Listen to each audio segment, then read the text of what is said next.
Las escrituras hebreas, la Torá, es la base de la práctica y las creencias judías.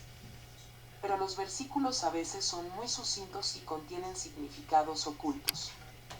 Desde la entrega de la Torá, el pueblo judío estudió la Torá acompañada de la tradición oral, también de origen divino, que aclara y expande la sabiduría de la Torá. Estas tradiciones orales y muchas más fueron compiladas en el Talmud. Así es como ocurrió.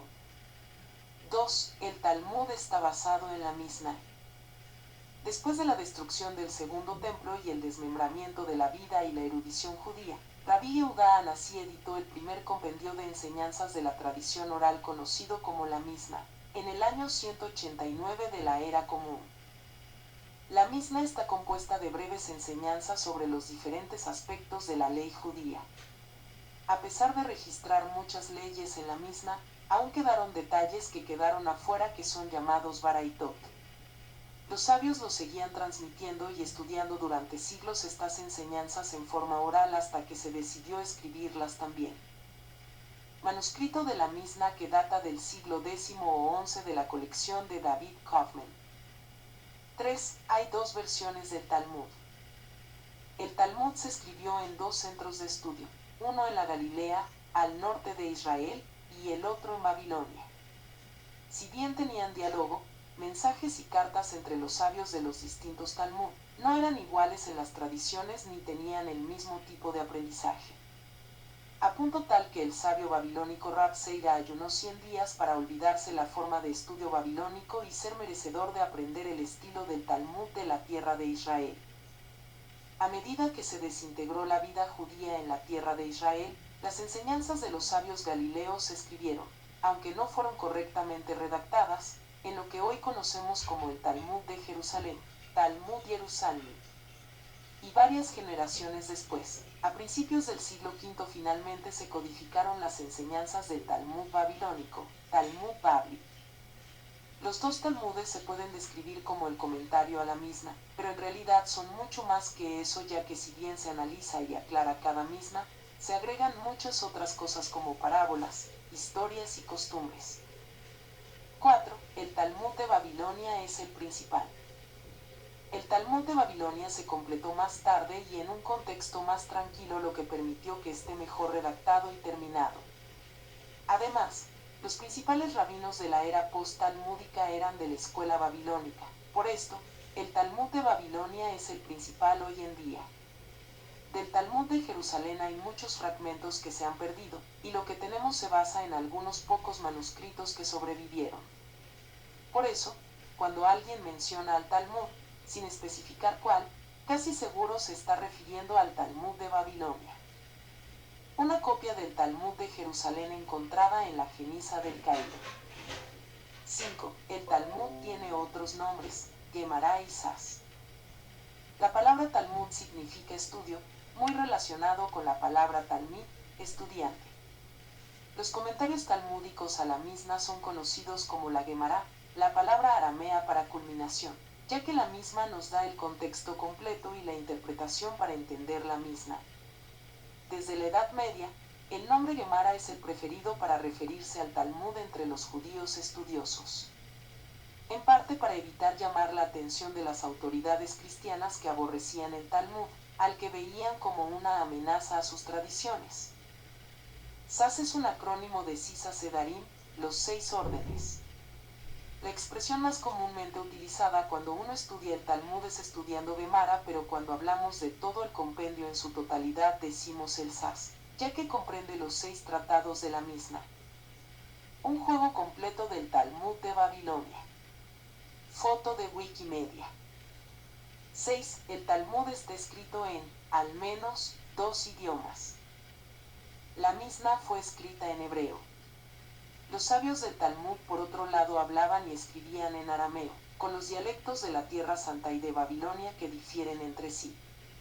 El texto del Talmud intercala el arameo babilónico con el hebreo de las menciones a la Misná y los sabios contemporáneos de la Tierra Santa, que casi nunca son mencionados en el arameo de Galilea. Del mismo modo, el Talmud de Jerusalén intercala el hebreo con el arameo de Galilea. 7. El Talmud está ordenado por tema.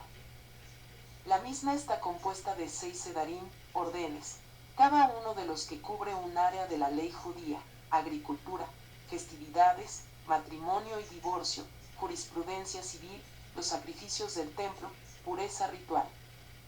Cada uno de estos órdenes está dividido en tratados, masechtot.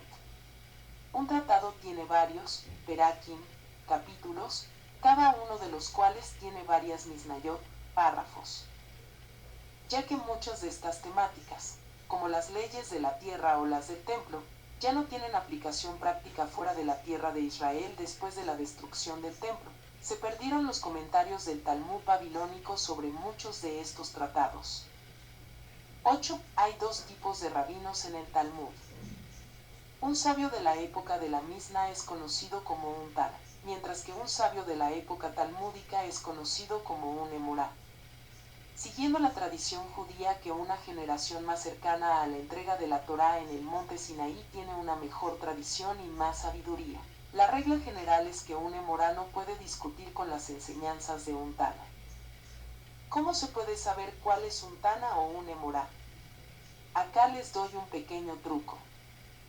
A pesar que el término rabino hoy en día es de uso bastante común, en el antiguo Israel, solo un gran sabio de la Torá que era considerado merecedor se le daba este título tan especial en una ceremonia conocida como la semijá. Ya que los sabios de Babilonia no vivían en Israel, no recibieron la semijá y eran conocidos simplemente como Rab tanto y tanto. Por lo que si uno se encuentra con un nombre precedido por la palabra rabí, podemos asumir que era un Tana de la Misna o un Emorá de la tierra de Israel. Por otro lado, si tiene el título Rab, podemos deducir que es un Emorá de Babilonia. 9. Es una serie de conversaciones que duró siglos. Mucho de lo que vemos en el Talmud está en formato de diálogos. Se dice una frase y se hace preguntas sobre esa frase. Se barajan posibles respuestas y se refutan, se proponen otras y así sucesivamente por páginas enteras. Cuando vemos con cuidado los nombres de quienes se le atribuyen las preguntas y las respuestas, muchas veces quedan anónimas, uno puede ver entre líneas siglos de sabiduría y análisis profundo condensado en pocas líneas. Como cualquier conversación puede correrse del tópico y hablar de temas que corresponden a otro tratado por páginas enteras. Estudiando Talmud. Foto, Lubavitch Mesita de Chicago. 10. Nunca se sabe lo que viene. La discusión talmúdica se da entre personas reales que están tratando arduamente de aplicar la palabra de Dios a la vida real. Por eso, a pesar que el grueso del Talmud es textos analizando los versículos de la Biblia y las leyes de la Torá, pero también incluye consejos médicos, historias, dichos populares y hasta consejos para teñir telas. 11. Los detalles son importantes en el Talmud. En el Talmud nada es trivial o irrelevante, por lo que a veces la conversación puede derivar en escenarios imposibles. ¿Qué sentido tiene debatir cosas que nunca ocurrirán y que no le pasarán a nadie en la historia? Porque es parte de la sabiduría divina y mientras tu intelecto trata de entender la mente divina, uno se conecta con él de una forma muy intensa. 12. El Talmud se estudia en la Yeshiva. El Talmud fue desarrollado casi en su totalidad en academias talmúdicas, conocidas en hebreo como Yeshiva, lugar para sentarse, o Beit HaMidrash, casa de estudio. Sus paralelos en arameo son Metipta y Beit Midrasa. Hasta el día de hoy los alumnos de la Yeshiva pasan muchas horas al día analizando el Talmud y sus comentaristas. 13. El estudio del Talmud es en voz alta y en movimiento. El Talmud se estudia tradicionalmente en voz alta con ciertos tonos, y cada parte de la conversación tiene otra entonación. Por ejemplo, las preguntas, las respuestas, las pruebas tienen otro tipo de entonación. Esto ocurre tanto cuando uno estudia con un compañero, jabruta, o cuando uno estudia solo. También es muy tradicional el movimiento pendular, soquel, mientras uno estudia, imitando a una llama titilando con pasión y llena de calidez. El Beit HaMidrash es un lugar ruidoso y vibrante, lleno de discusiones en diferentes idiomas. Sabios del Talmud. Pintura de Carl Schleicher. 14. Hay incontables comentaristas. Casi inmediatamente después de la culminación del Talmud, los estudiantes empezaron a compilar diferentes comentarios. El más popular es el comentario de Rashi, el líder del judaísmo askenazi del siglo XI, quien además hizo un comentario sobre todas las escrituras hebreas. En segundo lugar, están todos los sabios que hicieron comentarios hasta el siglo XVI, conocidos como los Rishonim, los primeros, entre los que se destacan los autores de los Tosafot, adiciones, muchos de los cuales eran descendientes directos de Rashi. A lo largo de los siglos, miles de comentarios fueron agregados, cada uno de ellos enriqueciendo la sabiduría de la Torá. 15. El Talmud fue impreso por primera vez por un no judío. Cuando surgió la imprenta, los imprenteros, especialmente la familia Soncino, empezaron a imprimir tratados del Talmud. La primera impresión completa fue hecha por Daniel Bomber, un cristiano de Venecia del siglo XVI. El texto del Talmud fue ordenado de forma tal que los comentarios de Rashi y Tosafot rodearan el texto central. Este formato resultó tan cómodo y conveniente que perdura hasta nuestros días. El Talmud es una colección de escritos que cubre toda la gama de leyes y tradiciones judías. Los judíos dedican mucho tiempo al estudio del Talmud. Aquí se ve un volumen abierto del Talmud. 16. El Talmud contiene 2711 páginas. La edición estándar del Talmud contiene 2711 páginas de doble faz y muchas más dedicadas a los comentaristas. Cada página del Talmud es conocida como un daf o blad o genidis, y cada lado es conocido como amud, columna. Las páginas se referencian en letras hebreas en lugar de números arameos. Por ejemplo, la segunda columna de la página 10 del Tratado de Leyes Sabáticas sería Sabat, Daf Yud, Amud Bet, ya que las letras Yud y Bet son la 10ª y la segunda del alfabeto hebreo respectivamente. Cuando se culminan las 2711 páginas del Talmud se realiza una celebración conocida como un Siyum Asaz. Convertirse un experto en el Talmud es una tarea que lleva toda la vida, ya que uno puede leer el mismo texto una y otra vez y encontrarle más profundidad y sentido. 17. Hay dos tipos de caligrafías en el Talmud. Tanto el hebreo como el arameo están escritos en letras hebreas clásicas de molde, conocido como Ktav Asurit. De todos modos, las versiones clásicas del Talmud contienen otra tipografía para los comentaristas que es más redondeada como la cursiva y es conocido como letra de Rashi. La primera página del Talmud tal como aparece en las ediciones estándar, el texto rodeado por los comentarios de Rashi, Tosafot y otros. 18. El Talmud fue quemado por los cristianos. En la Edad Media, la mayoría de los cristianos creían que el Talmud era el principal impedimento para que los judíos abracen el cristianismo y que además había insultos a su religión. En el año 1244, el rey Luis IX, luego canonizado como San Luis, de Francia hizo quemar 24 carretas llenas de volúmenes del Talmud fuera de la famosa Catedral de Notre Dame. En aquellos tiempos, los libros eran manuscritos con mucho esfuerzo y no era fácil reponerlos, por lo que esta quema fue un terrible momento para la comunidad judía de Francia. 19. Muchos memorizan el Talmud. El Talmud no es un texto que se lee una sola vez. Se debe estudiar una y otra vez. En las palabras del sabio talmúdico Rabí Yoshua ben Korja, estudiar sin repasar es como plantar sin cosechar. Después de repetir el texto una y otra vez, con mucha concentración, es lógico que se termine fundiendo en la memoria. Es bastante normal que un estudioso del Talmud sepa secciones enteras del Talmud de memoria. Uno de los métodos para probar que uno era un gran talmudista era pasar una aguja en un tomo del Talmud y él podría decir qué palabra encontraría la aguja en cada página. 20. Hoy en día, está traducido a muchos idiomas. En los últimos años el Talmud fue traducido a muchos idiomas, permitiendo que miles de judíos desde los Estados Unidos, Francia, Rusia y Latinoamérica, entre otros, puedan estudiar en su lenguaje nativo. Foto, Editorial Corel. 21. Se puede estudiar el Talmud online. En los años 90, se empezaron a difundir los casetes con cada página del Talmud. Con la llegada del Internet de alta velocidad, muchos maestros empezaron a grabar sus clases y a subirlas online. Hoy podemos encontrar cursos y clases del Talmud en diferentes idiomas. En español existe el proyecto Tachema, que hace años difunde clases de Talmud. Por Menachem Posner. Por Menachem Posner.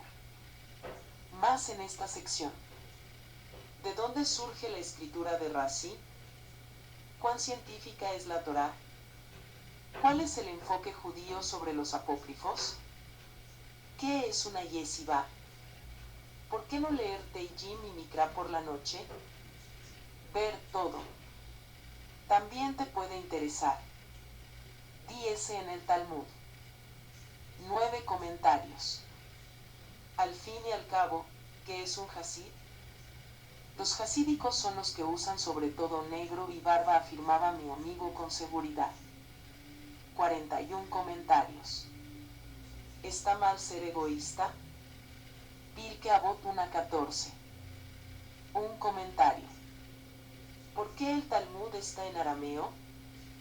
¿No es el hebreo el que se considera la lengua sagrada? Únete a la charla. Ordenar por nuevos, viejos. Un comentario. Clemente Colina, 3 julio 2023. Excelente información. No tenía conocimiento de todo esto. Gracias por enseñarnos, Viplaí. Preguntas y respuestas. Leyes y costumbres. Cuestiones de fe. Matrimonio y familia. Moral, ética y religión. Cábala y misticismo. Identidad judía. La Torá. Mito y realidad en el judaísmo. Suscríbase. Para suscribirse a Magazine. Esta página en otros idiomas. English Franchise. 1. Departamentos Estudio Magazine. Herramientas y recursos. Pregunte al rabino. Calendario Estudio Diario. Suscripciones. Enlaces rápidos. Festividades para Sa. Chabad Lubavitch. Acerca de Chabad Lubavitch, el Rebbe Chabad en el mundo. Suscríbase a nuestro magazine semanal. Suscríbase. Para suscribirse a Magazine. Chabad.org es parte de Chabad Lubavitch Media Center, bajo los auspicios de la sede central mundial del Chabad Lubavitch, en la memoria eterna de nuestro fundador, Rabbi Joseph I. Kassel, pionero de Torá, judaísmo y información judía en la web. Copyright 1993 a 2026 Chabad Lubavitch Media Center. Donar política de privacidad. Contáctenos.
y a saber, por Menachem Posner. Las escrituras hebreas, la Torá, es la base de la práctica y las creencias judías. Pero los versículos a veces son muy sucintos y contienen significados ocultos. Desde la entrega de la Torá, empecemos por la historia de Moisés tal como la encontramos en las narraciones bíblicas. Las gestas de Moisés están ampliamente expuestas a lo largo del libro del Éxodo. Asimismo, se reiteran y continúan en el libro de los Números, desde el capítulo 9.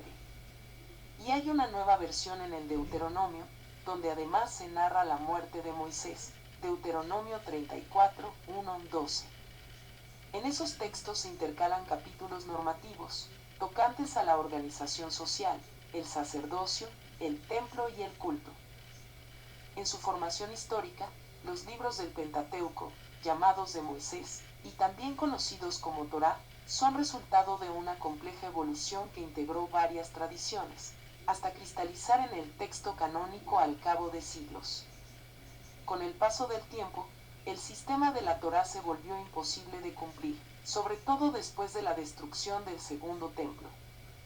Entonces hubo varios procesos de renovación en marcha, entre ellos uno condujo hacia el judaísmo rabínico y otro hacia el cristianismo. La historia bíblica de Moisés suele ser conocida, empezando por su nacimiento en la tribu de Leví, del pueblo israelita, exiliado y oprimido en Egipto. Se salvó de la muerte gracias a que su madre lo puso dentro de una cesta calafateada, en la orilla del río, donde lo encontró la hija del faraón, Éxodo 2, 1-10. En el monte Horeb o Sinaí, se le apareció en una zarza ardiendo el ángel del Señor, el Dios de Abraham, Isaac y Jacob, y lo designó enviado para sacar al pueblo de Israel de Egipto, Éxodo 3, 1-12. Dios le otorgó poderes para hacer prodigios y signos, Éxodo 4, 1-9. Moisés y Aarón presentaron ante el faraón la petición de que dejara salir a su pueblo, con el fin de dar culto a Yahvé, sin conseguirlo, Éxodo 5, 1-9. Entonces anunciaron el castigo de las plagas, que cayeron sobre la sociedad egipcia, Éxodo 6,28-12,34, hasta que el faraón cedió, Éxodo 12,31-32.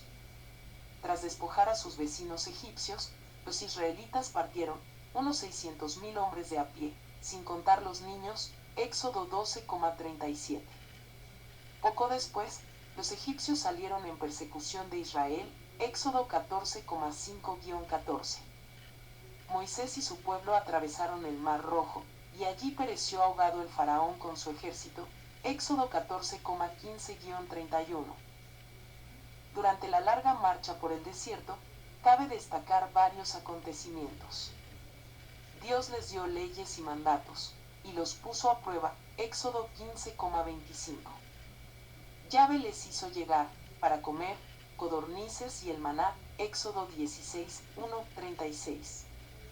Para calmar la sed, Moisés hizo brotar agua de una roca, golpeándola con su bastón, Éxodo 17:1-7. El primer encuentro armado con enemigos fue la batalla contra los amalecitas. Moisés envió a su general en jefe, Josué, al mando de las tropas, y mientras el primero oraba en lo alto del monte, Josué derrotó a Amalec y a su gente a filo de espada, Éxodo 17,8-16. Moisés, por consejo de su suegro Jetro, instituyó los jueces para que administraran justicia, a disposición del pueblo, Éxodo 18,13-26. Cuando llegaron al desierto de Sinaí, Moisés subió al monte a hablar con Yahvé, Éxodo 19,3-9. Allí tuvo lugar la teofanía divina, Éxodo 19,10-25.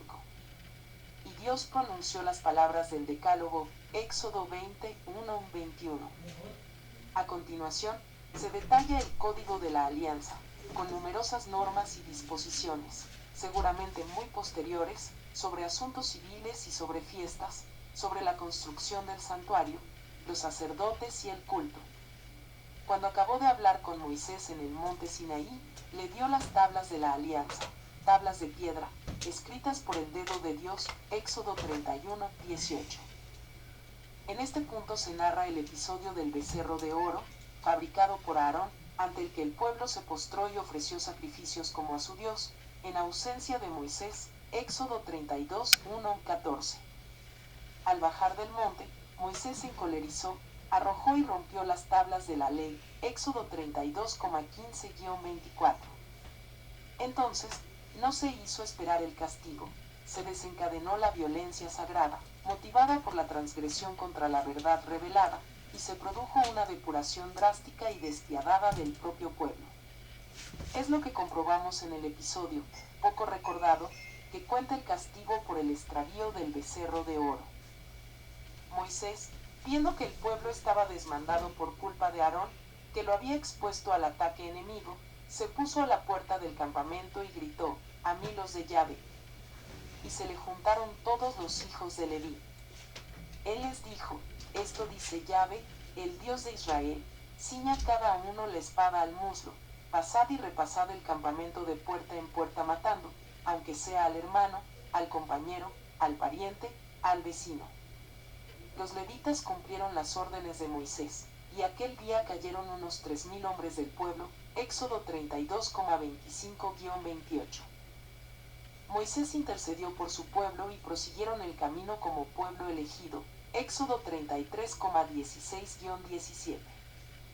Deseó ver la gloria de Dios, pero no pudo ver su rostro, Éxodo 33,18-23. Dios renovó su alianza, hubo nuevas tablas y nuevo decálogo, Éxodo 34,1-28. Por haber hablado con Dios, la gloria se reflejaba en el rostro radiante de Moisés, que se puso un velo sobre la cara y solo se lo quitaba para hablar con Dios, Éxodo 34,33-35. El libro de los Números reanuda la historia. Continuaron las etapas por el desierto y, cada vez que el pueblo se lamentaba, Moisés intercedía ante Dios, que le concedía su gracia. Números, capítulos 11-14.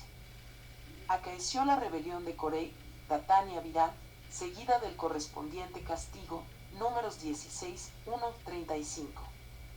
Tras muchas peripecias, se dirigieron hacia Transjordania, combatiendo a los amalecitas, los edomitas, los amorreos, los moabitas y los cananeos, hasta conquistar la tierra a filo de espada.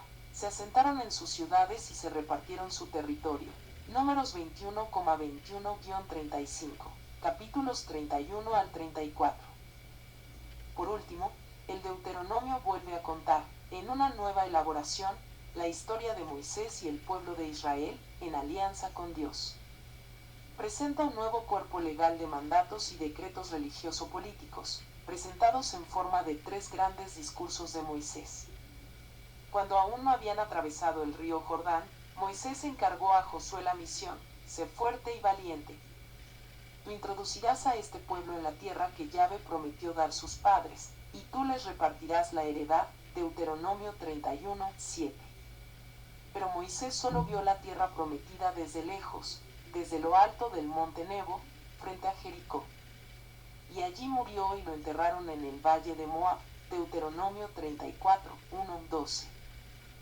Moisés en el Nuevo Testamento.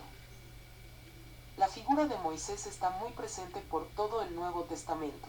Su nombre aparece 79 veces, 25 veces en los sinópticos, 13 en el Evangelio de Juan, 18 en los Hechos, 10 en las cartas de Pablo. El nombre de Jesús se repite 794 veces, el de Pablo, 162, el de Pedro, 156, el de Abraham, 74, el de Isaac, 21, el de Jacob, 27. En los textos cristianos, Moisés representa la religión y la ley judías, respecto a la cual se define la renovación formulada por Jesús. Un relato fundamental es el del Sermón de la Montaña en el Evangelio según Mateo, 5,1-7,29, aunque no menciona explícitamente a Moisés. Este pasaje desarrolla una toma de postura crítica en relación con la ley y los profetas, sin romper con ellos, sino destacando lo fundamental de su mensaje. En el mismo Evangelio de Mateo, siguiendo de cerca a Marcos, Jesús manda al leproso que quedó limpio que cumpla con lo que prescribió Moisés, Mateo 8,4. En el relato de la transfiguración, aparecen Moisés y Elías conversando con Jesús, Mateo 17,3. En la cuestión del divorcio, Jesús interpreta restrictivamente a Moisés, Mateo 19,7-9. Los saduceos citan a Moisés en un debate sobre la resurrección, Mateo 22,24. Jesús denuncia que en la cátedra de Moisés se han sentado los escribas y los fariseos, y advierte que hay que cumplir lo que ellos dicen, pero no lo que hacen, Mateo 23,2-3. El Evangelio según Lucas, en el relato de la infancia de Jesús, hace ver que sus padres cumplían la ley de Moisés, en la presentación en el templo, Lucas 2,22-24. Reitera la misma idea en los episodios del leproso curado, Lucas 5,14, la transfiguración, Lucas 9,30, y el debate sobre la resurrección, Lucas 20,28 y 37. Además, Lucas alude a Moisés en relatos específicamente suyos como el del rico Epulón y el pobre Lázaro, Lucas 16,29-31, el de los discípulos de Emaús, Lucas 24,27, y en las palabras que Jesús dirige a sus apóstoles, tras la resurrección, al despedirse de ellos. Es necesario que se cumpla todo lo escrito en la ley de Moisés y en los profetas y los salmos acerca de mí. Lucas 24,44. Las elaboraciones teológicas y cristológicas del evangelista Juan y de las cartas del apóstol Pablo son notablemente más complejas, y no podemos entrar aquí en su análisis. Me limitaré a subrayar que ambos insisten en la novedad que supone Jesús, como superación del sistema de la ley, por ejemplo en este versículo. Porque la ley se dio por medio de Moisés, la gracia y la verdad han llegado a ser por Jesús Mesías, Juan 1,17. Especial importancia entraña el episodio de la mujer adúltera, que, según la ley mosaica, debía ser apedreada, pero Jesús se opone e impide que lo hagan, Juan 8,3-11. Pablo, por su parte, problematiza si la justicia procede de la ley o de la fe, Romanos 10,5-6. Su respuesta más brillante se encuentra en la carta a los Gálatas, donde preconiza la liberación de la ley, cumplida en la liberación que aporta Cristo, haciendo hijos adoptivos de Dios a quienes tienen fe. Antes de llegar la fe, estábamos presos bajo la ley, custodiados hasta que la futura fe se revelara. De modo que la ley fue nuestra preceptora hasta Cristo, para que por la fe seamos justos. Gálatas 3,23-24. Pues, escribe Pablo, para la libertad nos ha liberado Cristo. Manteneos firmes y no os sometáis de nuevo al yugo de la esclavitud. Gálatas 5,1. Así, el movimiento judío de renovación que evolucionó hacia el cristianismo universalizó la fe de Israel. Desreificó y relativizó la ley mosaica, como letra que mata, humanizó la presencia de Dios y antepuso la experiencia de participación en el Espíritu que iría guiando hacia la verdad en el tiempo histórico. Una visión totalmente contraria es la que hallamos en el Corán y el islamismo, que se presenta como en posesión de la verdad acabada y definitiva, formulada en la literalidad de un libro trasunto de la Torá y divinizado, cuyo profeta dice ser solo el transmisor, si bien con la misión añadida de imponer su cumplimiento por todos los medios. Moisés en los relatos del Corán. La figura coránica de Moisés, pese a su decisiva importancia, ha sido poco estudiada y tematizada por los investigadores. Veamos qué lugar ocupa en el Corán. Según la edición de Al-Azhar, como ya sabemos, el libro consta de 6.236 versículos, y la temática a la que están dedicados estos versículos se reparte de manera desigual. Un 25% de los versículos trata de historias o personajes de la Torá judía y del Evangelio cristiano. Un 59% aproximadamente, algo más de la mitad, recoge discursos, exhortaciones, diatribas e himnos. Un 13% establece normas y reglamentaciones religiosas o sociales. Un 2% reproduce leyendas árabes preislámicas. Un 1% recoge leyendas judías extrabíblicas y persas. Los personajes a los que más extensión se dedica, y que demuestran la filiación fundamental del sistema islámico, son Sobre Moisés, 502 versículos. Sobre Abraham, 245 versículos.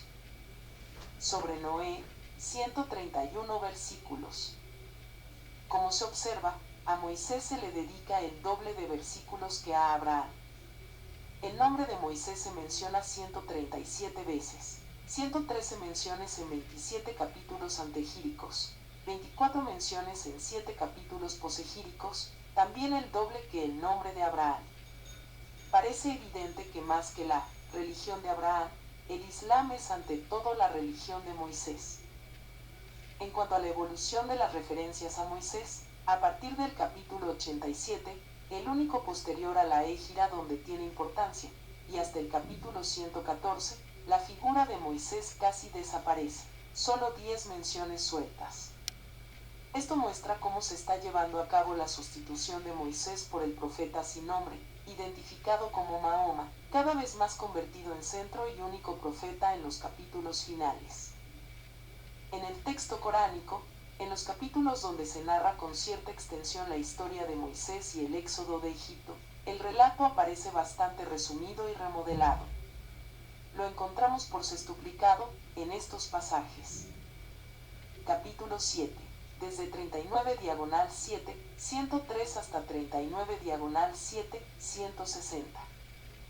Capítulo 20. Desde 45 diagonal 20,9 hasta 45 diagonal 20,99.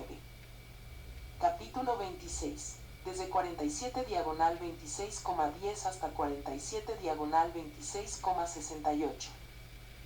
Capítulo 28.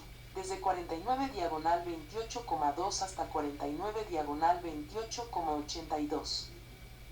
Capítulo 10. Desde 51 barra diagonal 10,75 hasta 51 barra diagonal 10,93. Capítulo 2. Desde 87 diagonal 2,47 hasta 87 diagonal 2,93. Moisés está incluido siempre en los numerosos sumarios coránicos de profetas hebreos. Por cierto, advirtamos que el Corán denomina a todos profetas, a diferencia de la Biblia, que considera a Moisés enviado de Dios y caudillo del pueblo de Israel, pero no profeta, como dice el Corán, 44 diagonal 19,51. Tampoco fue profeta Aarón, Corán 44 diagonal 19,53. Antes de Moisés, hubo patriarcas, no profetas. Sin embargo, el Corán llama profeta a Noé, Corán 44 diagonal 19,58, a Abraham, Corán 44 diagonal 19,41, a Isaac y Jacob, Corán 44 diagonal 19,49, y hasta Ismael, Corán 44 diagonal 19,54, 56 diagonal 37, 112. Propiamente, los profetas hebreos aparecieron más tarde, surgieron como contrapunto a la institución monárquica, tanto en el reino de Israel como en el de Judá. Las modificaciones en el relato coránico sobre Moisés. Los relatos coránicos sobre Moisés ofrecen, en líneas generales, los mismos hechos que la Biblia, pero son más esquemáticos y difieren en muchos detalles, hasta el punto de que alteran la historia en ciertos aspectos. En comparación con el relato de la Biblia acerca de Moisés, el Corán resulta sincrético, cambia o añade elementos narrativos no coincidentes, que proceden de la literatura rabínica o de leyendas judías, a veces, exhibe una confusión de personajes o de épocas. He aquí una selección de discordancias. Corán 39 diagonal 7, 107. Moisés tiró su bastón. En Éxodo 7,10, es Aarón quien tira el bastón que se convierte en serpiente.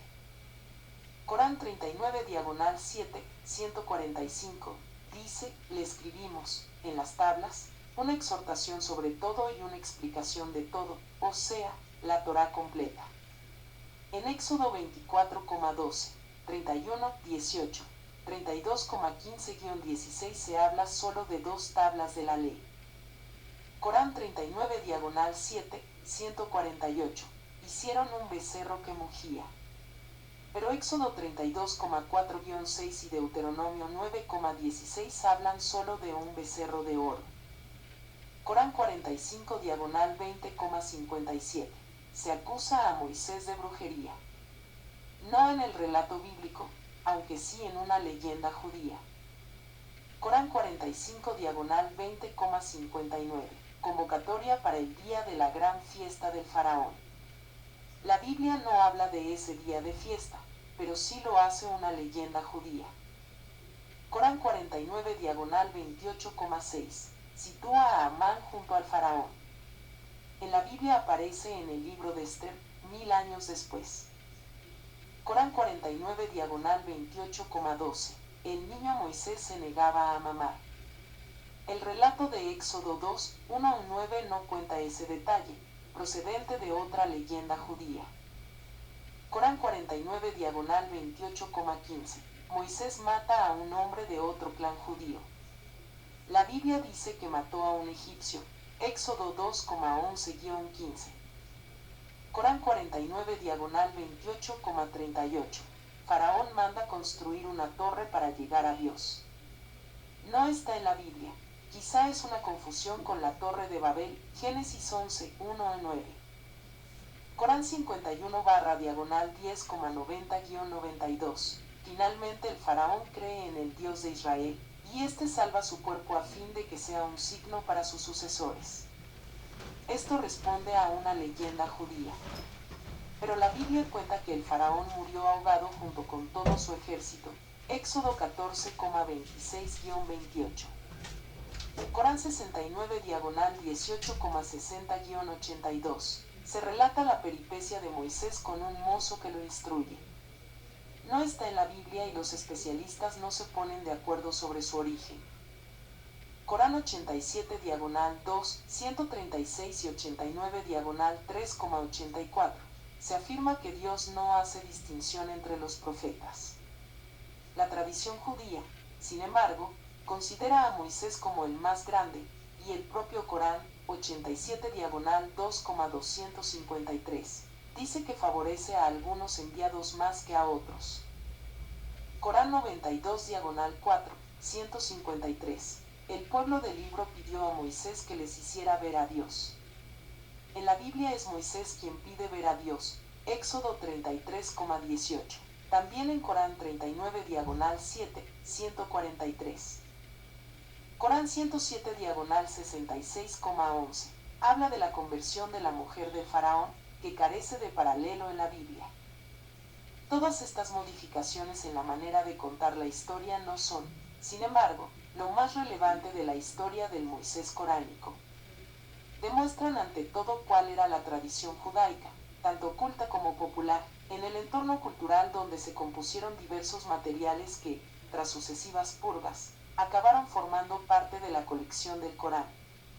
Aunque varían algunos detalles de la narración, hay un núcleo invariante que, paradójicamente, evoluciona en una línea perceptible. La cuestión principal no reside tanto en semejanzas y diferencias entre el relato bíblico y el coránico, sino en el propósito de los cambios de significación introducidos por el Corán. En el decurso del relato, se van entrelazando tres temas de especial trascendencia, que requieren ser estudiados con mayor detenimiento. 1. La misión de Moisés y su actuación como enviado de Dios a los hebreos e intermediario.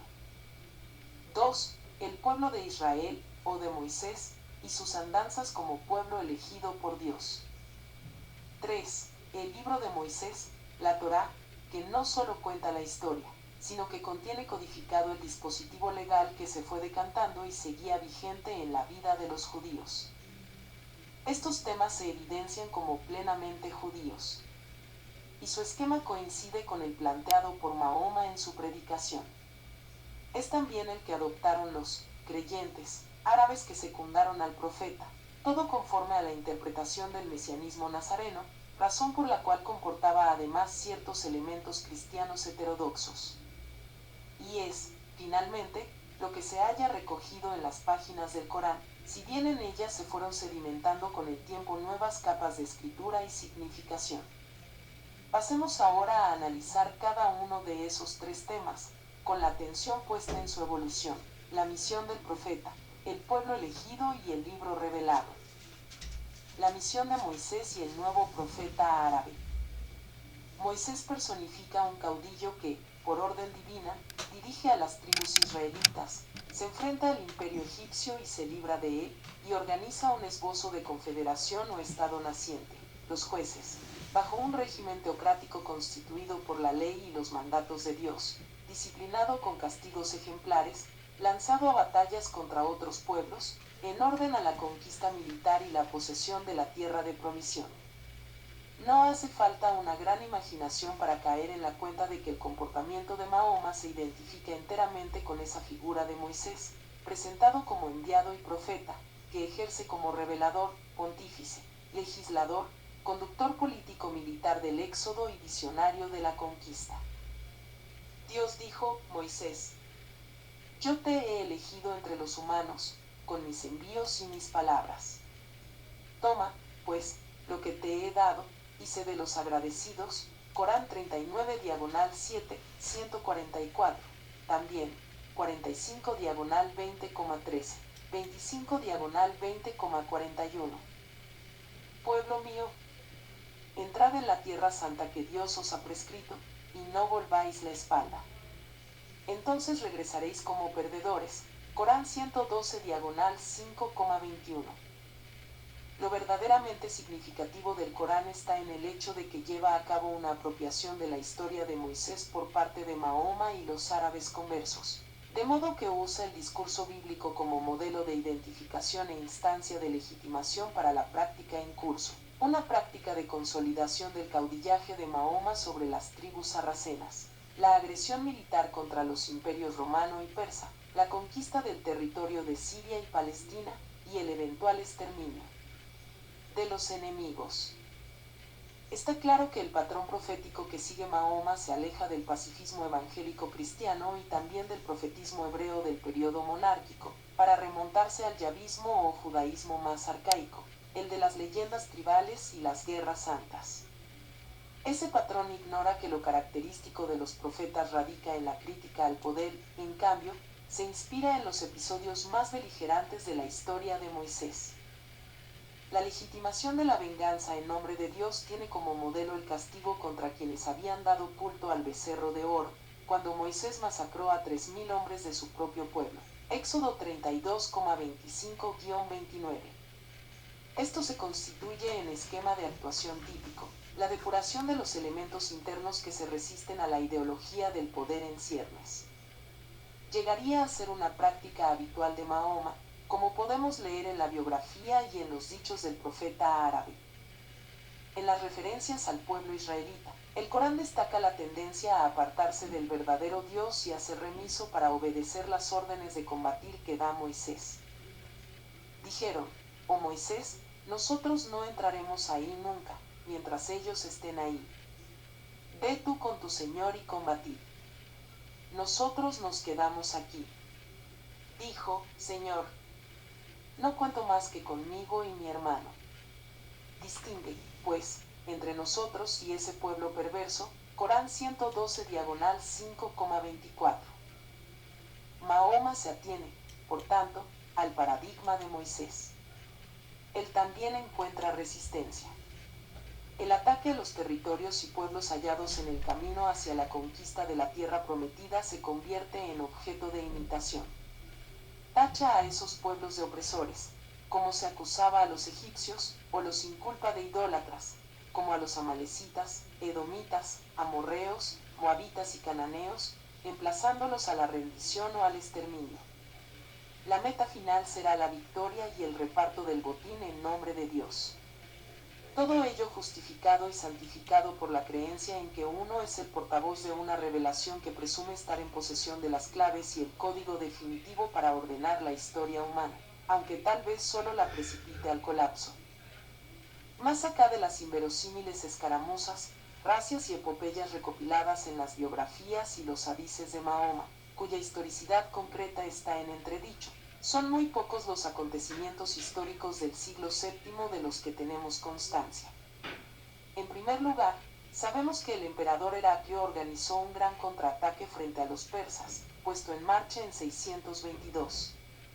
Hay cierta probabilidad de que esto fuera lo que precipitó, justo ese año, la retirada de Mahoma y sus huestes al desierto, al oasis de Yatrib. El esquema imaginario evoca que, como los egipcios habían perseguido a los israelitas, así los romanos persiguen a los sarracenos, o en la versión tradicional, los mequíes atacan a los mahometanos de Medina. Lo cierto es que, unos años después, desde Yatrib /diagonal Medina, el ejército de Mahoma se movilizó desde el desierto hacia el norte, conforme a un plan de ataque para entrar en Palestina por Transjordania, tal vez imitando el camino seguido por Moisés.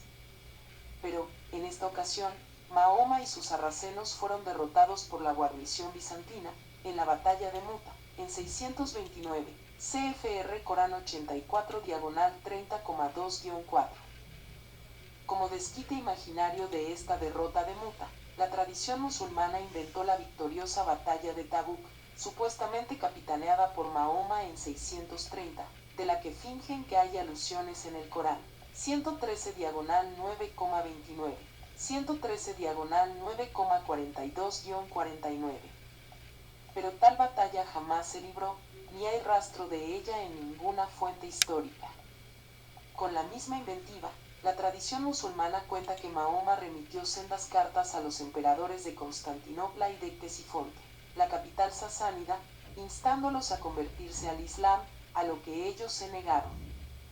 Así, se utilizó este supuesto rechazo para justificar los ataques, idea probablemente inspirada en los emplazamientos de Moisés al faraón, Corán 50 diagonal 17, 101, 102, 51 diagonal 10,75.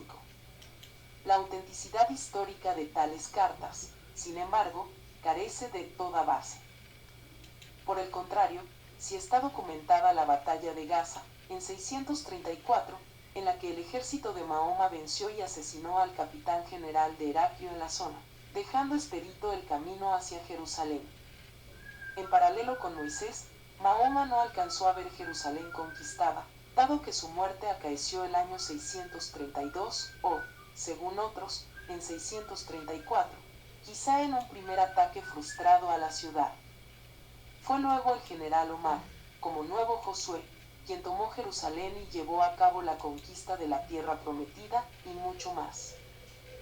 En 636, aconteció la batalla del río Yarmuk, en la que los sarracenos infligieron una gran derrota a las tropas de Heraclio. En consecuencia, se apoderaron de Damasco y, a fines de 637, tomaron Jerusalén, donde Omar entró triunfalmente a principios de 638. Inmediatamente, emprendió allí la reconstrucción del templo, acentuó la observancia de la ley y la expectativa del regreso del Mesías alcanzó el paroxismo. Pero, hacia 640, la frustración de la expectativa mesiánica condujo a la ruptura de la coalición con los nazarenos judíos y a un cambio de rumbo histórico. En la historia posterior, en efecto, ante el éxito de las conquistas y el fracaso de las profecías milenaristas, y en medio de las guerras intestinas por el poder, se produjeron serias transformaciones. En la etapa del protoislam, se fue pasando del mesianismo al imperialismo árabe de los muayiru, amplificado luego por los omeyas y los abasíes. En el siglo VIII, la ciudad santa de Jerusalén fue sustituida por la Meca. El santuario central, el Domo de la Roca, cedió su simbolismo a la Kaaba de la Meca. Al mismo tiempo, la alquibla o dirección del rezo se desvió también desde Jerusalén hacia la Meca. Corán 87 diagonal 2, 144. El magisterio de Moisés, que brillaba por encima de todo, se fue oscureciendo, a fin de iluminar el profetismo de Mahoma. Corán 90 diagonal 33,40. Al tiempo que se iba seleccionando el repertorio de hojas que integraría el Corán. El significado de la actividad militar desplegada, la guía, se reformuló, pasando desde la atribución de un carácter defensivo a la afirmación del deber de emprender la ofensiva contra todos los que no crean en Dios y en Mahoma. Corán 113 diagonal 9,29. Parece una constante histórica. Cuando el inicial proyecto mesiánico fracasa, Los que detentan el monopolio del poder se empecinan y manipulan el discurso liberador del inicio, hasta convertirlo en pura ideología para perpetuarse en la dominación. Es lo que hemos observado tantas veces en la historia, sobre todo en el proceder de los sistemas totalitarios. Y, como en estos, también en el Islam naciente se introdujo el culto a la personalidad, mitificando a Mahoma. Basta observar cómo, en los capítulos cronológicamente últimos, Mahoma es promovido a la categoría de profeta y sello de los profetas. Decenios después de su muerte, acabó siendo objeto central de culto, al insertarse su nombre en la profesión de fe islámica y al sacralizarse el Corán atribuido a él, el mediador por antonomasia de la voluntad divina. La enorme importancia otorgada a Moisés en el Corán refuerza la teoría del origen del Islam en el movimiento nazareno, integrado por judíos étnicos fieles a la ley de Moisés, pero que, a la vez, reconocían a Jesús como profeta y como personaje con una función mesiánica en el último día. Mahoma y sus seguidores recibieron, sin duda, la herencia de la teología y la ideología del mesianismo milenarista nazareno. El pueblo de Moisés y el nuevo pueblo elegido. El Corán, para designar al pueblo hebreo, emplea la expresión pueblo de Moisés, que aparece 4 veces al narrar el Éxodo. Es más frecuente, hijos de Israel, que se repite 41 veces a lo largo de los capítulos, con una deriva perceptible del significado. Otra expresión utilizada es pueblo del libro, que se itera 31 veces, de ellas, 30 en capítulos posteriores a la Égira. Evidentemente, ese libro es la Torá de Moisés, no hay ningún otro pueblo del libro. En el pueblo de Moisés, hay una nación que se dirige con la verdad, y por este ejerce la justicia. Corán 39/7, 159. Dijimos a los hijos de Israel, habitad la tierra. Cuando venga la promesa de la otra vida, os llevaremos en tropel. Corán 50/17, 104.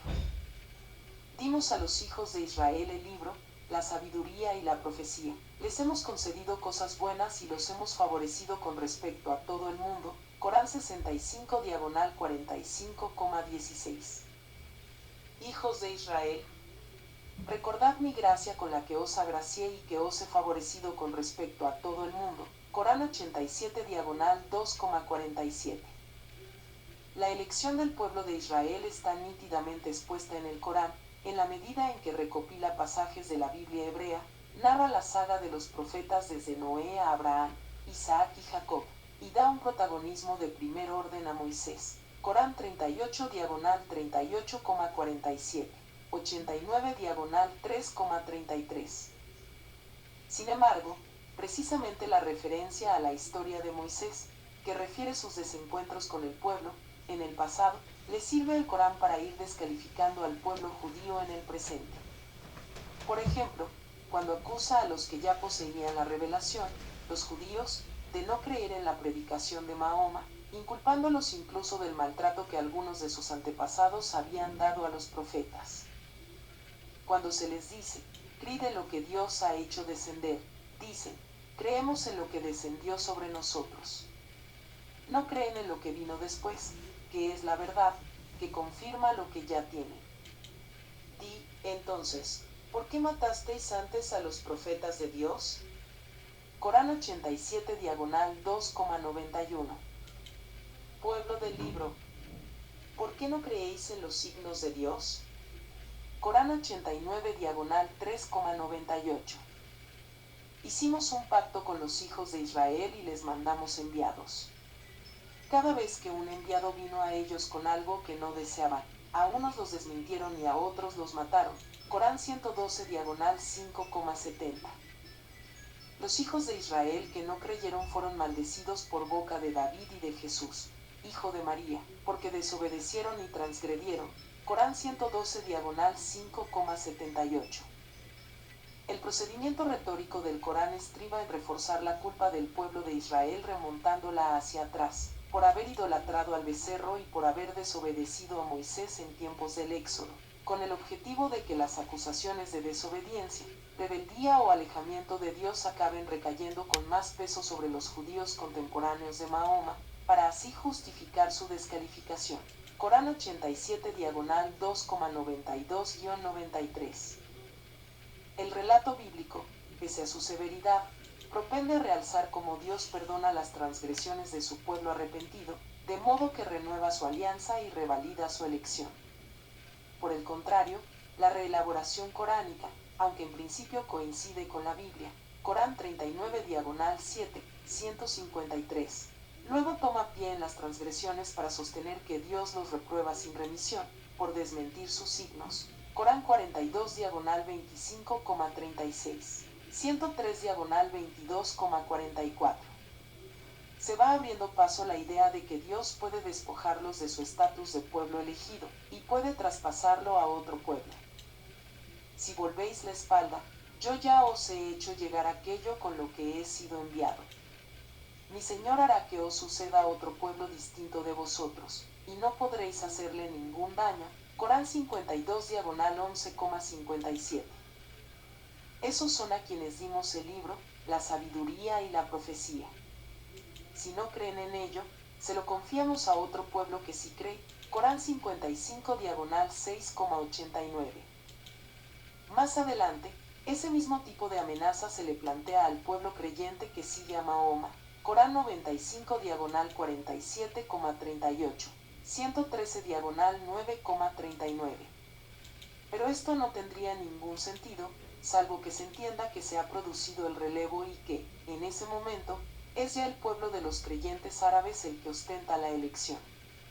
Se pone de manifiesto que el pueblo de Moisés ha sido sustituido por el pueblo de Mahoma. En efecto, el Corán, en versículos seguramente interpolados, enaltece a la nueva umma, la nación o pueblo de los árabes creyentes que siguen a Mahoma. Así hemos hecho de vosotros un pueblo justo, para que seáis testigos ante los hombres, y que el enviado sea testigo ante vosotros. Corán 87 diagonal 2, 143. Vosotros sois el mejor pueblo suscitado entre los humanos. Ordenáis lo lícito, prohibís lo ilícito, y creéis en Dios. Si el pueblo del libro hubiera creído, hubiera sido mejor para ellos. Hay creyentes entre ellos, pero la mayoría son perversos. Corán 89 diagonal 3, 110. En la narración de la Biblia, se da una dinámica interna, reiterada, en la relación del pueblo de Moisés con su Dios, según la cual el pueblo se rebela, sufre castigos, Moisés intercede, el pueblo se arrepiente y vuelve de nuevo a ser sumiso. Siempre triunfa la fidelidad a la alianza por ambas partes. En cambio, en el desarrollo del Corán, se instaura una posición muy diferente. El pueblo de Israel es relegado definitivamente como rebelde, a la par que es sustituido por el pueblo de Mahoma como el verdaderamente sumiso, de modo que los árabes se arrogan la auténtica descendencia de Abraham y la herencia prometida. ¿Quién tiene una religión mejor que quien es sumiso a Dios, obrando bien, y sigue la religión de Abraham, siendo recto? Corán 92 diagonal 4, 125. En consecuencia, los protagonistas son entonces los nuevos, creyentes, los que han creído, pasim en el Corán, que se apropian de la elección, excluyen de la umma a los judíos, de modo que finalmente el texto coránico los denigra, los estigmatiza y los deshumaniza, porque, como el musulmán repite tantas veces al día con el rezo de la primera sura, van por el camino de los que concitan la ira de Dios. Dirígenos por el camino recto, no el de los que han incurrido en la cólera. Corán 5 diagonal 1,7. Cuando transgredieron lo que se les había prohibido, les dijimos, convertíos en monos despreciables. Corán 39 diagonal 7, 166. También en 87 diagonal 2,65. Los que Dios ha maldecido, contra los que está en cólera, Él los ha convertido en monos y en cerdos. Corán 112 diagonal 5,60. El libro de Moisés y el nuevo libro revelado. La narración coránica refiere la historia de cómo Dios entregó las tablas de la ley a Moisés. Corán 39 diagonal 7, 145.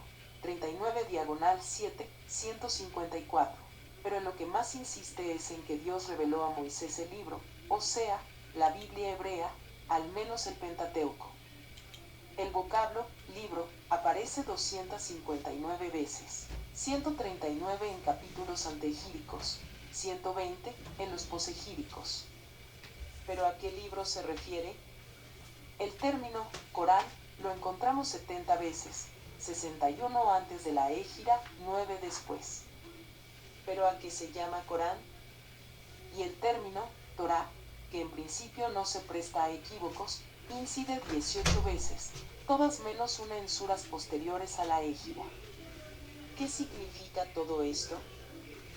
Dejamos pendiente un estudio más profundo y cualitativo de las palabras libro y Corán, para limitarnos aquí a una aproximación más de conjunto. Al examinar cada uno de los versículos donde se menciona el libro, con su contexto inmediato, descubrimos que hay gran cantidad de casos ambiguos y oscuros, por lo que el recuento de las referencias concretas solo puede aspirar a un grado de probabilidad. Sobre la palabra libro.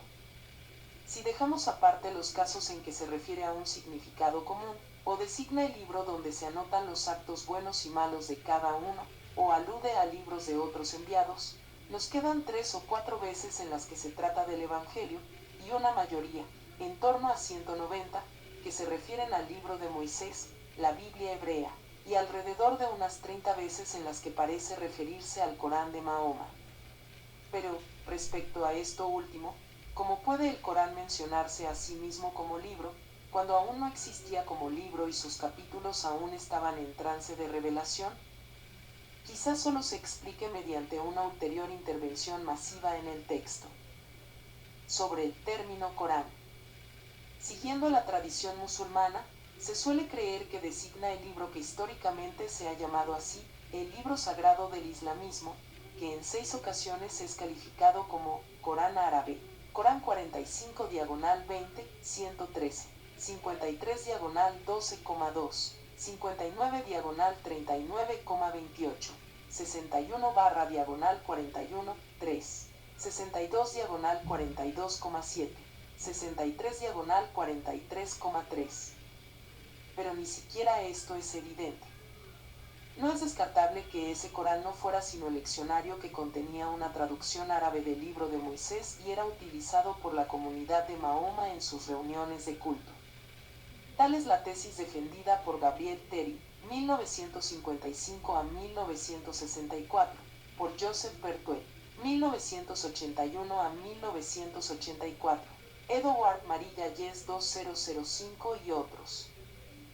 En cualquier circunstancia, tanto antes como después de la égira, la Biblia hebrea constituía la escritura de referencia para la comunidad de Mahoma, unida al movimiento nazareno.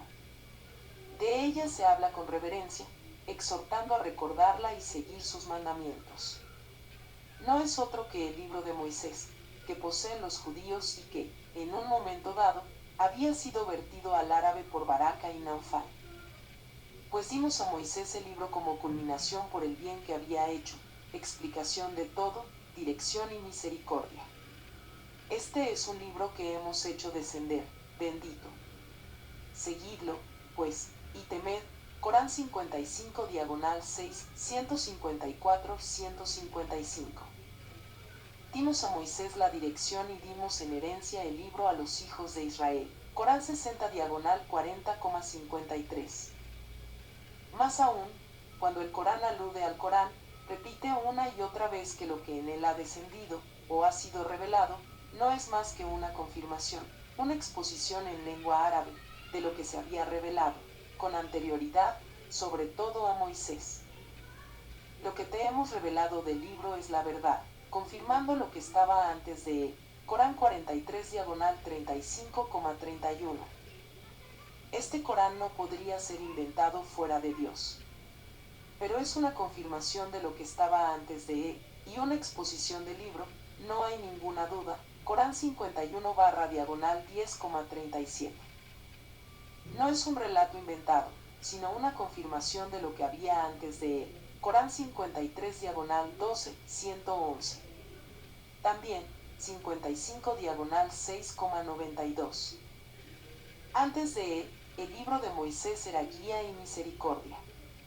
Este es un libro que confirma, en lengua árabe, para advertir a los injustos, y un anuncio para los que obran bien. Corán 66 diagonal 46,12.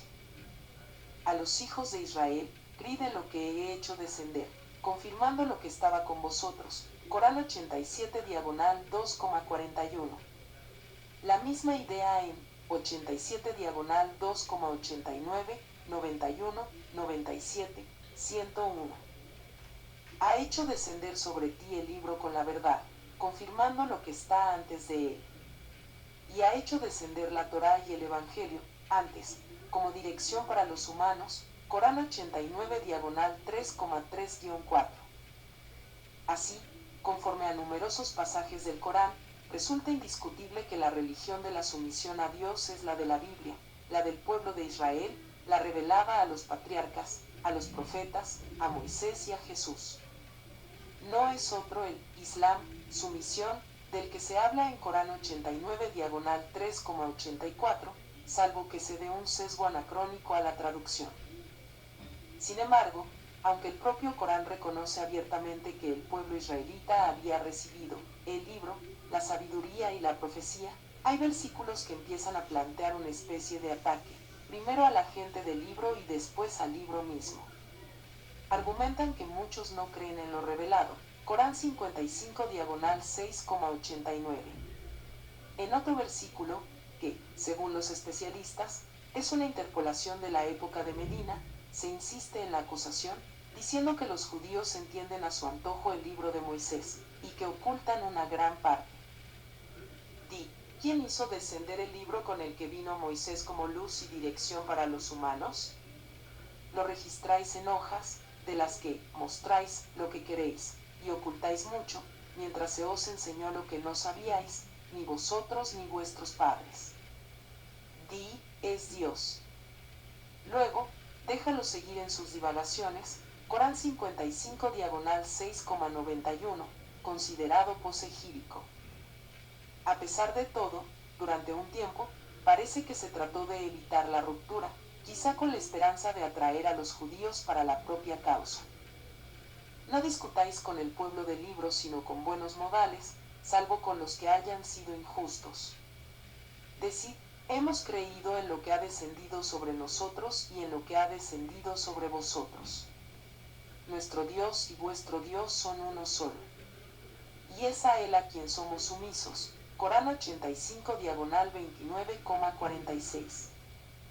Pero semejante irenismo no perduró, de modo que el enfrentamiento con los judíos se fue enconando cada vez más, no solo con la imputación de malinterpretar y ocultar la verdad del libro de Moisés, sino llegando a decir que han alterado el texto del libro, que antes presentaban como digno de ser recordado, recitado y obedecido.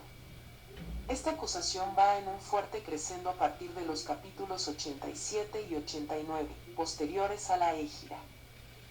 Hijos de Israel, no disfracéis la verdad de falsedad, y no ocultéis la verdad, que conocéis. Corán 87 diagonal 2, 42.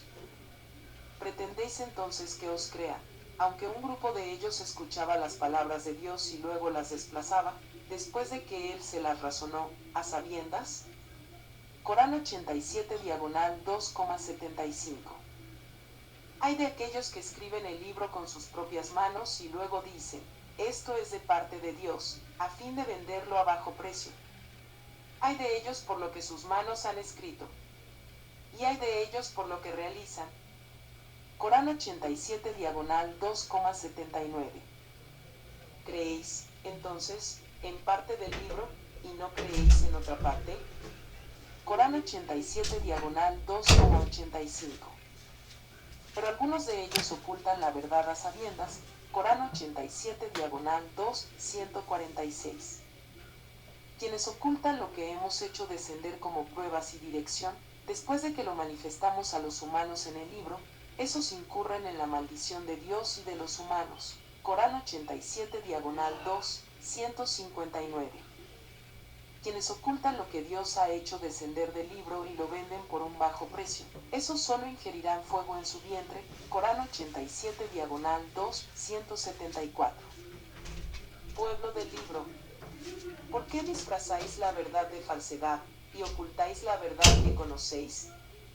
Corán 89 diagonal 3,71. Entre ellos hay algunos que tergiversan con sus lenguas el libro para que creáis que eso está en el libro, cuando no está en el libro en absoluto. Dicen, esto es de parte de Dios, cuando no es de parte de Dios. Dicen mentiras sobre Dios, a sabiendas, Corán 89 diagonal 3,78. Cuando Dios hizo un pacto con aquellos a los que dio el libro, manifestadlo a los humanos, no lo ocultéis. Pero ellos se lo echaron a la espalda y lo malbarataron, Corán 89 diagonal 3, 187. Entre los judíos están aquellos que desplazan las palabras de sus posiciones, Corán 92 diagonal 4,46. En la última fase de la elaboración coránica, el libro de Moisés, supuestamente ocultado y hasta falsificado por los judíos, termina postergado y rechazado. Lo sustituye el Corán, encumbrado ahora como la nueva luz y el nuevo libro, que señala claramente el camino recto, aunque este Corán no se acabaría de perfilar hasta 2 siglos después de Mahoma. Pero, como rompieron su compromiso, los hemos maldecido y hemos endurecido sus corazones. Desplazan las palabras de sus posiciones y han olvidado una parte de lo que se les recordó. Tú no dejarás de ver una traición por su parte, excepto unos pocos de ellos, Corán 112 diagonal 5,13. Pueblo del libro, nuestro enviado ha venido a vosotros, manifestándoos mucho de lo que escondéis del libro, y agraciando mucho. Una luz y un libro manifiesto os han venido de Dios. Por medio de él, Dios dirige a quienes buscan su aprobación, por un camino recto, Corán 112 diagonal 5,15-16. Oh enviado, que no te entristezcan los que se apresuran al descreimiento entre los que dijeron, hemos creído, con sus bocas, mientras que sus corazones no han creído. Hay entre los judíos un grupo que escucha la mentira, te escucha, para decir mentiras sobre ti a otras gentes que nunca han venido a ti, y desplaza las palabras de sus posiciones. Corán 112 diagonal 5,41. En cuanto al término Torá, ¿por qué su uso se concentra en el periodo posegírico, al mismo tiempo que se increpa al pueblo del libro 30 veces, y aumenta la diatriba contra los hijos de Israel, acusados de haber corrompido y tergiversado el libro? Parece como si no fuera lo mismo el libro de Moisés y la Torá, puesto que se disocian, polemizando con el libro de los judíos, mientras que se encomia la Torá. Una hipótesis que puede inferirse es que ahí la Torá, igual que el Evangelio en los mismos pasajes, representa una idealización concebida desde la visión musulmana como el mensaje originario y auténtico.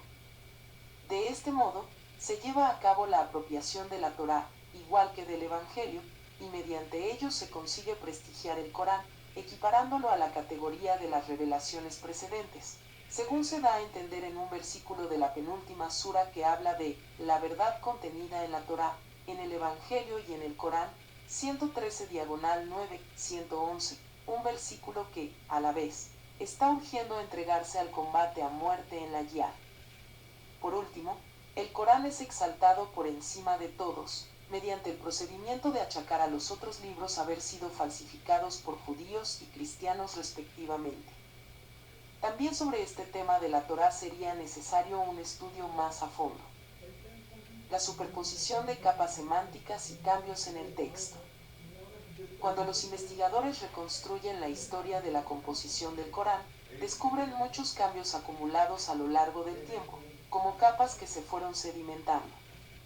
A veces pueden reflejar una evolución acaecida al compás de los hechos durante los años de actividad de Mahoma, pero con frecuencia se trata de modificaciones añadidas, de solapamientos, superposiciones o reinterpretaciones que alteraron ya sea el texto o ya la comprensión de su significado, manipulando la escritura o la lectura anterior.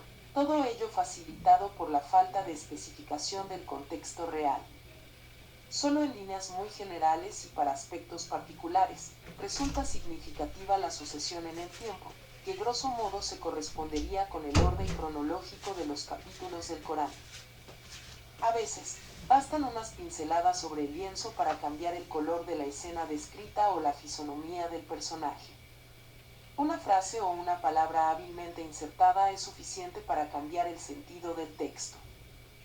Vamos a exponer solo algunos ejemplos relacionados con el tema de Moisés, su pueblo y su libro, que finalmente son subsumidos y sustituidos desde la perspectiva del Corán. La sustitución del profeta, del pueblo y del libro.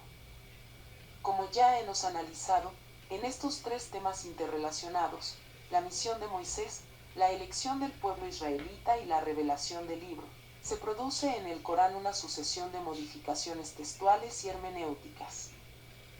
En primer lugar, la figura central de Moisés va siendo sustituida por la referencia a Abraham, finalmente, por el propio Mahoma. K.A. Inicialmente, el Moisés coránico, elegido por Dios, enviado con la ley y caudillo de Israel, se corresponde con el relato bíblico. K.B. Pero luego, se nota un intento de superar la religión de Moisés, teorizando una religión de Abraham más originaria, con la que entroncaría Mahoma. K.C. Mahoma solo consigue, bajo la etiqueta de religión de Abraham, ocupar el lugar de Moisés para las tribus árabes, adaptarles la ley mosaica y el culto mosaico. K.D. como nuevo Moisés, Mahoma se pone a la cabeza de las tropas sarracenas que emprenden la conquista de la tierra prometida. El episodio del viaje nocturno, véase un poco más adelante, aporta una prueba clara de esta sustitución de Moisés por Mahoma. La imitación llega hasta el extremo de que, más tarde, se representará pictóricamente a Mahoma con un velo cubriéndole la cara, lo mismo que se cuenta de Moisés en la Biblia. En segundo lugar, lo que concierne a los judíos como el pueblo de Moisés, el pueblo del libro o los hijos de Israel, presenta una evolución análoga. K.A. Aparecen, extensamente, como los destinatarios privilegiados de la elección divina y de la alianza, portadores del libro revelado, con la sabiduría, la luz, la buena dirección, la misericordia y la sumisión. K.B.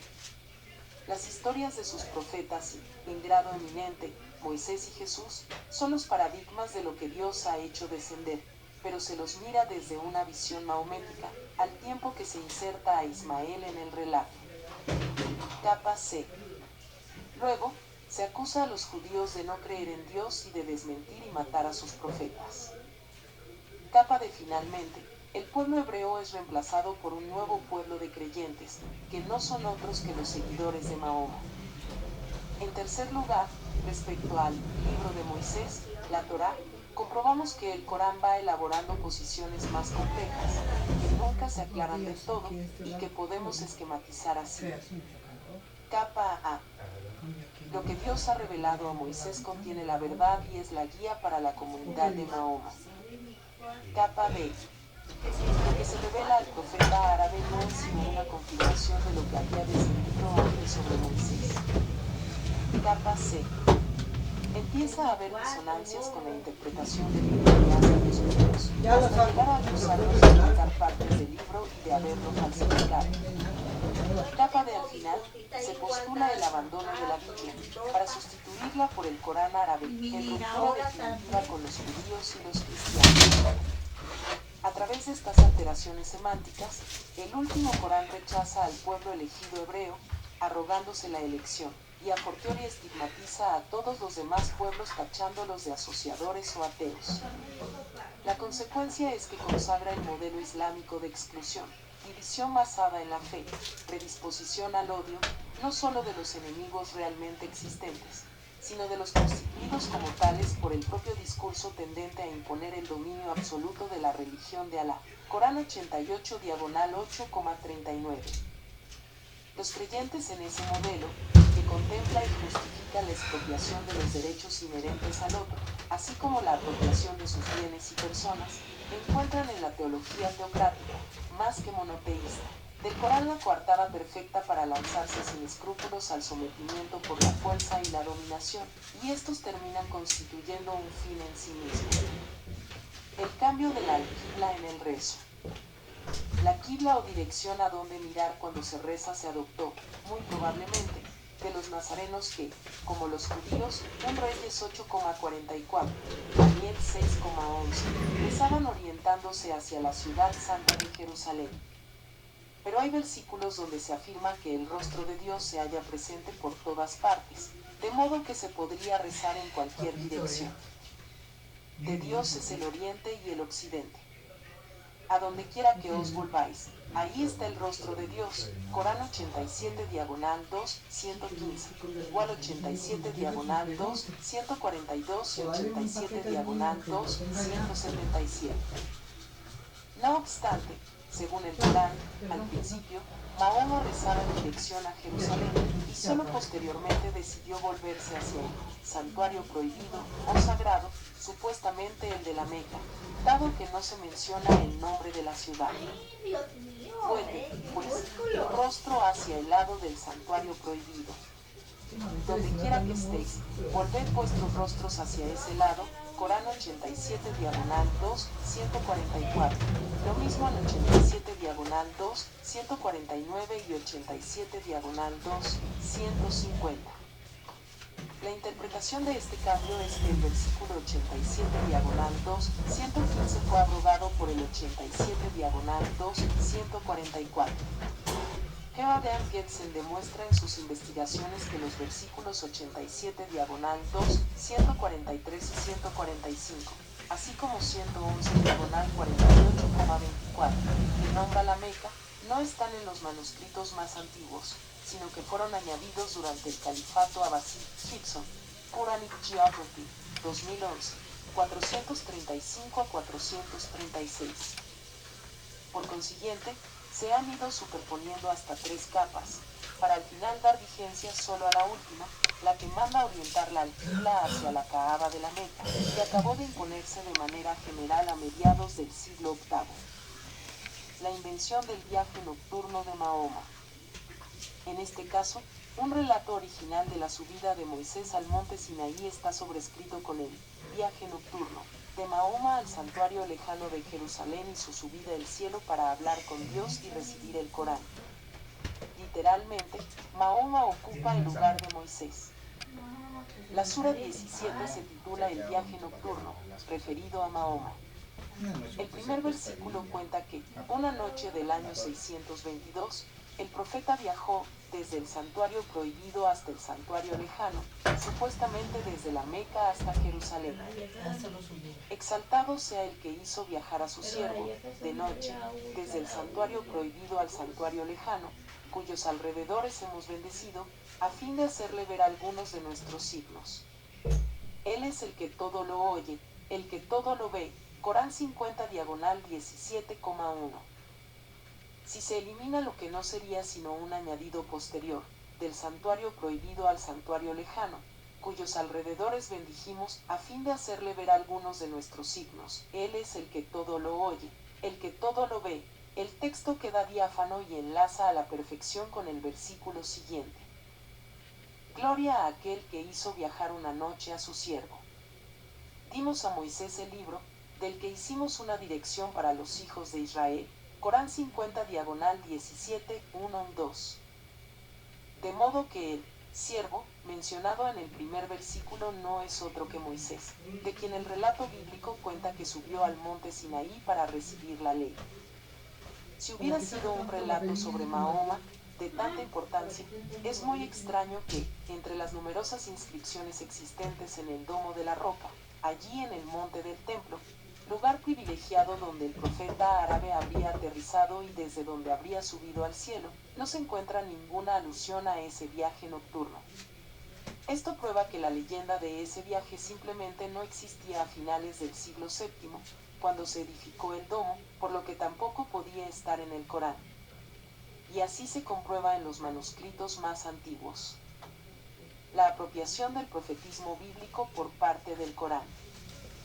A primera vista, resulta evidente que casi todos los profetas que cita el Corán están tomados de la Biblia, y los enumera con total claridad: Isaac, Jacob, Noé, Abraham, David y Salomón, Job y José, Moisés y Aarón, Zacarías, Juan, Jesús y Elías, Ismael y Eliseo, Jonás y Lot, CFR Corán 55 diagonal 6,83-87. El Corán se apropia tan abiertamente de los profetas bíblicos que solo cabe deducir que el Islam consiste en una adopción y adaptación de la religión judía, siguiendo los pasos de sus profetas. Estos son los que Dios ha dirigido. Confórmate, pues, a su dirección. Corán 55 diagonal 6,90. Sería más tarde, en los años de Medina, cuando se atribuiría a Mahoma la categoría de profeta, reforzada con la pretensión de ser el último y definitivo. Si llevamos a cabo un estudio comparado de los profetas reseñados en el Corán con sus homónimos de la Biblia, de donde fueron tomados, se comprueba cuán ambiguo es, en cada caso, el parecido entre el personaje que aparece en un texto y el descrito en otro. Por mucho que coincidan el nombre y ciertos aspectos del relato, es razonable dudar de que se trate de la misma figura, por lo esquematizada, y a veces desfigurada, que está. Esto tiene como resultado que, en lo concreto, el personaje no significa exactamente lo mismo, no es ya el mismo, sino al modo de una caricatura. Lo que presenta el Corán es el resultado de un proceso de apropiación. La figura de Mahoma, en principio émulo de los profetas bíblicos, se transformó en un operador mediante el cual se produjo una asimilación del judaísmo a los árabes y una asimilación de los árabes a un judaísmo arabizado. De manera análoga, los profetas y el Jesús mencionados en el Corán aparecen desnaturalizados y apropiados por Mahoma, puesto que son presentados como si fueran profetas musulmanes, en el sentido del islamismo, cosa ya anacrónica, que evidentemente jamás fueron. Entre los propósitos de esa metamorfosis, uno parece diáfano: justificar la figura mahomética de profeta armado, convertido en jefe militar y príncipe de las tribus del Hiyaz. Entre los personajes bíblicos mahometizados, Moisés es el único que reúne en sí mismo las atribuciones de enviado por Dios y de suprema autoridad religiosa y política del pueblo hebreo. Éxodo 2 y siguientes. David fue rey, pero no profeta, que en aquel entonces lo era Samuel, precisamente en relación crítica con el rey, lo que, a contrapelo de Mahoma, manifiesta más bien un modelo de distinción instituida entre la función regia y la profética. Quizá para desdibujar este hecho, el Corán no dice una palabra sobre profetas tan importantes como Oseas, Amós, Isaías, Jeremías o Ezequiel. En cuanto a Jesús, si se lo puede considerar profeta, desde luego no cabe llamarlo rey o mesías político, salvo en el sarcástico sentido del letrero mandado colocar sobre la cruz por Pilato. Los personajes bíblicos, tal como son mencionados en el Corán, ni en su función, ni en sus hechos y palabras responden al perfil de los relatos de la Biblia y el Evangelio. Ahí están los textos para comprobarlo, si es que uno quiere superar el desconocimiento, la miopía o el gusto por el autoengaño. En efecto, vemos cómo se instaura una teología de la sustitución que lleva a cabo la suplantación de las grandes figuras de Israel y del cristianismo. Los profetas coránicos con nombre bíblico no son, por su perfil, sino marionetas movidas por los hilos de Mahoma. Evidentemente, resulta una pretensión aberrante que Abraham fuera un profeta musulmán, o que el islamismo existiera antes que el judaísmo y el cristianismo, o que estos dos se desviaran de aquel, que sería precediendo al judaísmo y al cristianismo. Georg 284. El mismo diagnóstico lo encontramos en la islamóloga francesa Anne-Marie Delcambre, cuando analiza esa delirante